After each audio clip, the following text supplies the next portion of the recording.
హిరణ్యకశిపుడు తపస్సు చేసి నేను ఇంట్లో చావకూడదు, బయట చావకూడదు, పొద్దున్న చావకూడదు, రాత్రి చావకూడదు, మానవుడి చేత చావకూడదు, మృగం చేత చావకూడదు, ఆయుధం చేత చావకూడదు, ఇవన్నీ చెప్పాడు, కండిషన్స్ పెట్టాడు. అవును సార్. తథాస్తు అన్నాడు ఈశ్వరుడు. కానీ వాడు చావు తప్పించుకున్నాడా? అంతే సార్. కరెక్ట్. పరీక్షిత్ మహారాజు ఒంటి స్తంభం మేడ కట్టాడు పాము రాకూడదు అని చెప్పేసి. 7 రోజులు భాగవత సప్తాహం చేశాడు, చావకుండా ఉన్నాడా? అవును సార్. చావు వచ్చేస్తుంది. జాతసే ధ్రువ మృత్యు.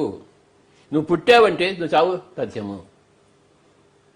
ధ్రువం జన్మ మృతస్య చావు, చచ్చాడు మళ్ళీ పుట్టుక తథ్యము. నువ్వు ఆత్మ పదార్థానివి. పుట్టిన వాడికి చావు తప్పదు, చచ్చిన వాడికి మళ్ళీ పుట్టుక తప్పదు. పునరపి జననం పునరపి మరణం. ఆత్మ చావంది, అజో నిత్య శాశ్వతోయం, న జాయతే మ్రియతే. పుట్టంది, చావంది. మనం ఆత్మ పదార్థం తెలుసుకున్నప్పుడు అన్ని భయాలు పోతాయి, పటావంచలవుతాయి. ఎన్ని భయాలు తీసుకుని వచ్చినా నువ్వు ఆత్మజ్ఞానం సంపాదించుకుంటే అన్ని భయాలు పటావంచలవుతాయి త్రుటి మాత్రంలో. Wonderful sir. జనక మహారాజ్ చెప్పాడు, నువ్వు ఒక గుర్రం మీద కూర్చుని ఒక రికాబులో కాలు పెట్టి ఇంకో కాలు తీసుకెళ్ళి గుర్రం మీద పెట్టే లోపల నువ్వు ఆత్మజ్ఞానం కావచ్చు అని చెప్పాడు.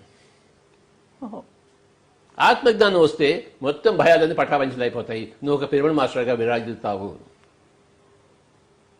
ఆత్మజ్ఞానం ఎలా వస్తుంది? ఆత్మజ్ఞానం అంటే ఏంటి? నేను శరీరం కాదు, ఆత్మను. అది ధ్యానంతో వస్తుంది. అందరూ ధ్యానం చేయాలి. ధ్యానం ఎలా వస్తుంది? శ్వాస మీద ధ్యాస పెడితే వస్తుంది.